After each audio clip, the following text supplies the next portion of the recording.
serious disease is a global issue. Even the individual diseases are still global issues. They're kind of made up of a whole combination of different factors. So where do you begin as an EFT practitioner? I'm assuming a lot of you here are practitioners or are working with this in some way. Yeah? Great. Okay.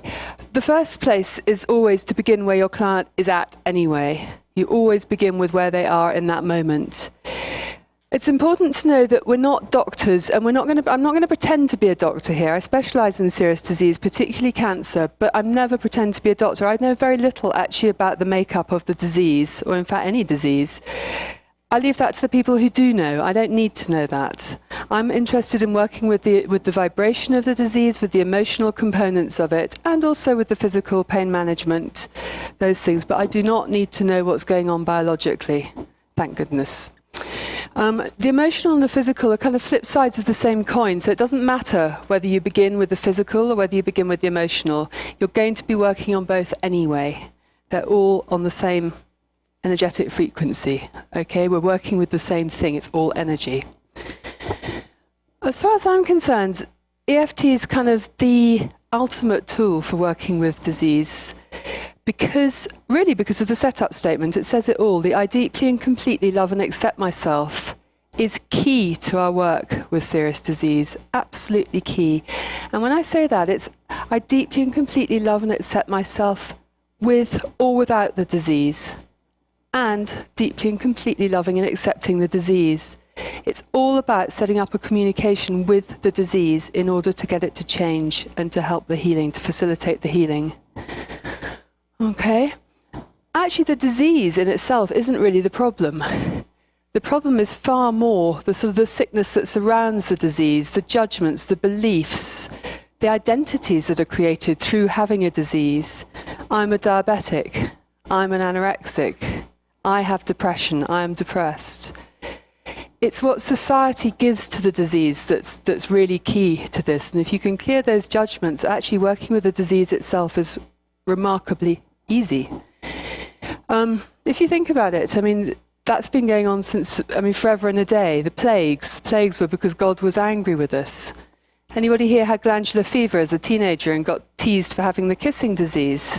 Anyone? You're not going to admit to it. Yay!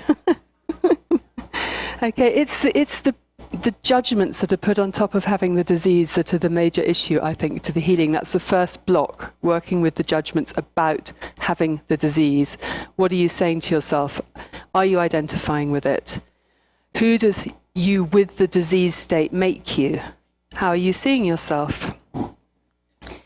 So we need to kind of get to the bottom of that.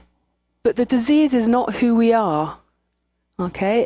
It may be who we become if we listen to other people. And I don't mean just the medical profession. I mean anybody, our friends, our family.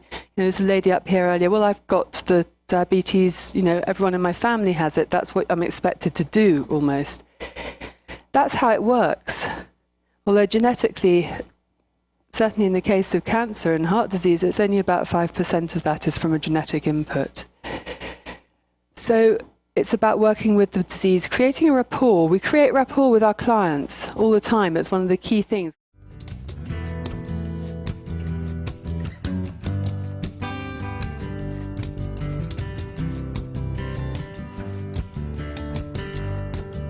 We have to treat the disease as a client in its own right, as a separate entity. And we have to gain rapport with it. We have to come from a place of accepting it and finding out what it wants. The body's natural remit is actually to heal. If something's getting in the way of it, we need to find out why that is. When we've found out that and changed that, there is no longer any need for the disease to be there. Okay? There are lots of contributing factors to serious disease. I'm not going to say that tapping sorts it out. No, it doesn't. But it can certainly help, and it'll help the emotional journey as well. There are other contributors, like Carl was talking about earlier, nutrition, genes, environment, lifestyle. All sorts of different factors come into play. And we'll look at a bit more of those tomorrow when I'm talking about my work with cancer. But it's not one thing. I wish it was. It would be really, really easy, but it's not. Okay? The law of attraction. I'm guessing you are all familiar with the law of attraction. It's a fantastic reframe, but actually when you're working with serious disease, it's not all that useful in its simplistic form anyway. We don't attract diseases to us deliberately. There may be other energetic components going on, but a lot of people will take it at the superficial level of, oh God, I've smoked, so I've created this cancer. It's not useful. It just adds another layer of anxiety and blame and guilt. However, it is hugely useful when it comes to the healing. You can attract healing. You can choose to attract healing and health. That's when it really does work, if you use it with visualization, with skill, with intention, if you like. Okay, so if anyone here is thinking, oh, I attracted my fibromyalgia, I attracted my cancer, no, it's not that simple. Okay? As I was saying earlier, we need to communicate with the actual disease. We need to get it on side first. And if you look at the language that's used about disease, if you go into the medical profession, and I'm a doctor's daughter and a doctor's daughter-in-law, I have huge respect for the medical profession. I'm going alongside them, not either or. But if you look at the language they use, we have to fight disease. We go to war with it. It's attacking us. It's the enemy. We've got to kill it. That's not going to get it on side. We're not going to work with something if we're fighting. It's not going to communicate with us at all like that. So we have to work through that language and find reframes for the disease state as the therapist that will allow us to actually communicate directly with it and with our client. Hugely, hugely important. We need to drop the warfare from this.